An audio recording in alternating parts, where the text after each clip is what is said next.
Hello, Mr. Gale here. Welcome to the paper folding challenge. So this is a thing that I've taken from Think Maths with Matt Parker's idea. And it's a piece of paper. You can see I've got an A4 piece of paper. So this is a convenient 297 by 210 millimeters long, but you can use a different piece of paper if you like.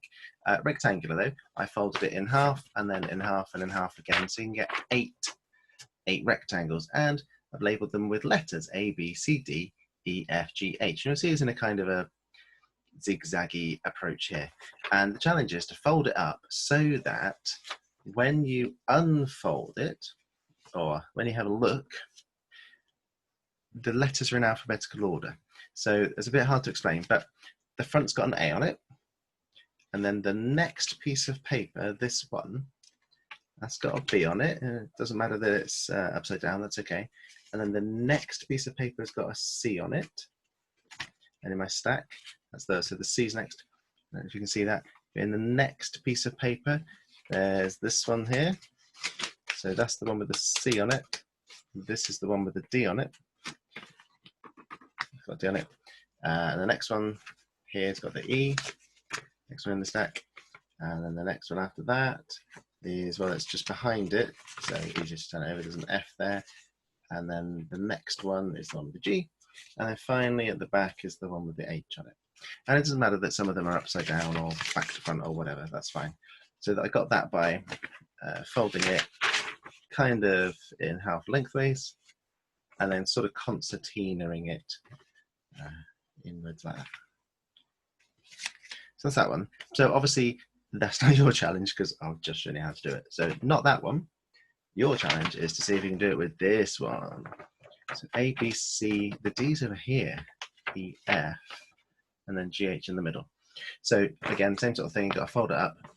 One tiny little hint is that the A, whatever you've done, whenever you folded it up, however you're going to do it, whatever you're going to do, the A will always be at the front. That's a little hint. And if you do manage it with this one, then there's a bonus round.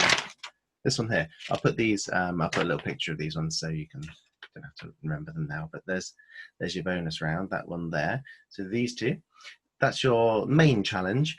It's quite tricky, but you know there's only a limited number of ways you can fold a piece of paper, which leads us nicely on to the next challenge. So the bigger picture question is, how many different ones of these could there be? I've shown you 3. There's a couple of extra rules for this one. So when you make your own one up, the A has to be in the top left-hand corner here. That's one of the rules. That's got to be there. The others can be wherever you like. We're still sticking with 8 rectangles, all that kind of thing. We're not changing the number of rectangles or anything. So A's got to be there. And once you've folded it up in whatever your folding up thing is going to be, it needs to be that the A ends up on the top. So that's another challenge. If you do manage to do them both, then the question is, how many different ones of these could you make? And if you can make one that works, perhaps send us a picture of that one as well. So good luck. You don't need any hints. Like, there's no point asking for help. You'll know if you've got it right, okay? In terms of whether you folded it up correctly, you can just look, you can see. So there won't be a solutions video for this. You've just got to work it out yourself. You can tell if you've done it right. There's a brilliant one to give to your parents or grannies or anybody else, like brothers, sisters, whatever. Anybody you can see that if you're struggling, or even if you're not struggling, you can still let other people have a go as well. It's an easy concept. Fold that up so all the letters are in alphabetical order.